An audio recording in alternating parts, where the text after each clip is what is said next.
Quem você pensa que é? Poucas pessoas têm oportunidade ou até mesmo interesse de saber quem veio antes. Imagina quanta gente que está misturada aí no seu ácido desóxido ribonucleico. Conhece, né? Não? Então vai lá no Aurélio que eu espero. Mentira. É a sigla em inglês do DNA. Então agora pensa. Para nascer nós precisamos de 2 pais, 4 avós, 8 bisavós, 16 trisavós, 34 tetravós, 64 pentavós, 128 hexavós, 256 heptavós, 512 oitavós, 1024 n-avós, 2048 decavós. Só nas últimas gerações são 4.094 pessoas. É gente pra caramba, imagina! Juntar todo mundo ia precisar do quê? De um ginásio, né? E isso tudo só nos últimos 300 anos, antes de eu e você nascermos. Quem foram essas pessoas? De onde eles vieram? Quantas lutas, quanta pauleira braba já viveram, guerras, fome, epidemias, catástrofes. E mesmo eles não tendo a menor ideia que você ou eu estaríamos aqui hoje, quanto amor, quanta alegria, quanta vitória, quanta prosperidade, quantas características pessoais, não é? Qualidades, defeitos, medos, virtudes, coragem, esperança. E quer você queira ou não, está aí em algum lugar dentro de você, dentro das suas células, está tudo aí.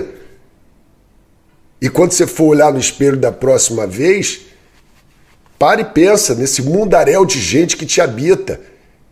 E nós só existimos graças a tudo que cada um deles passou. Faz sentido, né? Porque viver não é fácil. Sobreviver é um exercício diário. Hoje em dia a gente aperta um interruptor e a luz acende. A gente abre uma torneira e sai água. Lá atrás não tinha nada disso.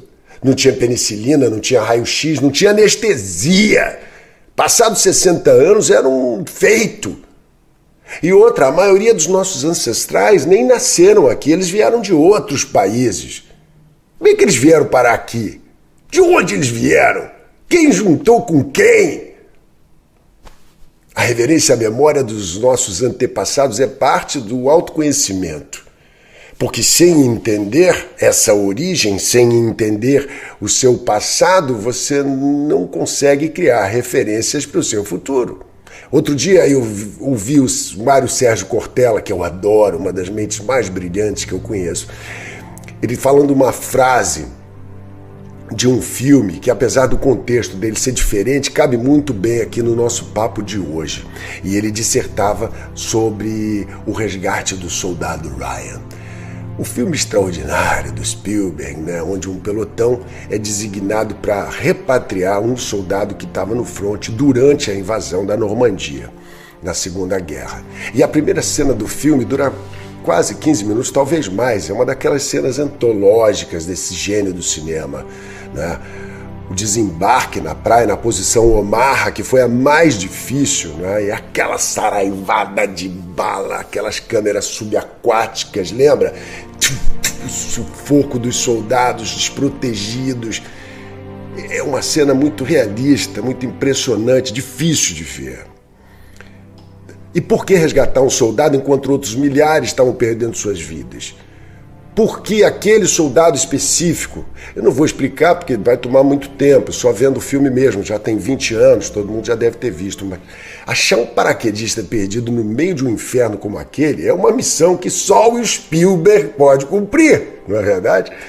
E quando encontram finalmente o tal soldado, interpretado pelo Matt Damon, apesar de ele ficar devastado com a notícia da perda dos irmãos, ele não quer parar de lutar, voltar para casa.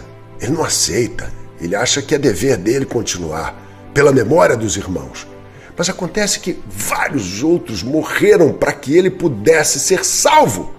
Esse é o dilema do filme. E quem não viu, é melhor parar esse vídeo agora, porque é spoiler. Numa das cenas finais, o comandante da operação, personagem de um dos monstros do cinema contemporâneo, Tom Hanks, é baleado e fica encostado numa mureta. E o Ryan vai até ele, não é? E o capitão, antes de morrer, segura o jovem pelos colarinhos e diz para ele: faça por merecer. faça por merecer. Será que depois de tudo que passaram nossos ancestrais, toda a dificuldade, toda a resiliência, todo o sacrifício para criar os filhos, para que eles pudessem também criar os seus próprios filhos e assim por diante, não é? Até chegarmos em você e eu aqui hoje, a pergunta é, nós fazemos por merecer?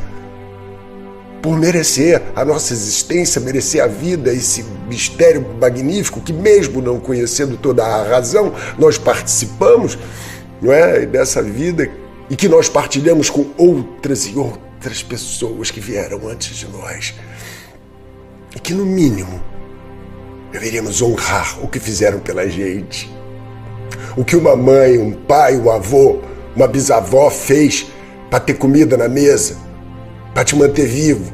Suplícios, às vezes, inimagináveis, andar quilômetros a pé, pegar 3 conduções para trabalhar, noite sem dormir, privações, sofrimentos, atravessar o oceano num porão de um navio, ser maltratado, humilhado, mas não desistir nunca dos seus. Faça por merecer. Não precisa ser nada demais. Se conseguir fazer com que os seus descendentes tenham o mesmo sentimento por você, quando não estiver mais por aqui,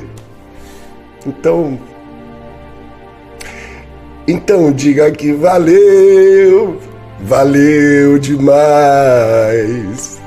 É isso aí. Até a semana que vem. Um anzol e um queijo, um abraço e um beijo.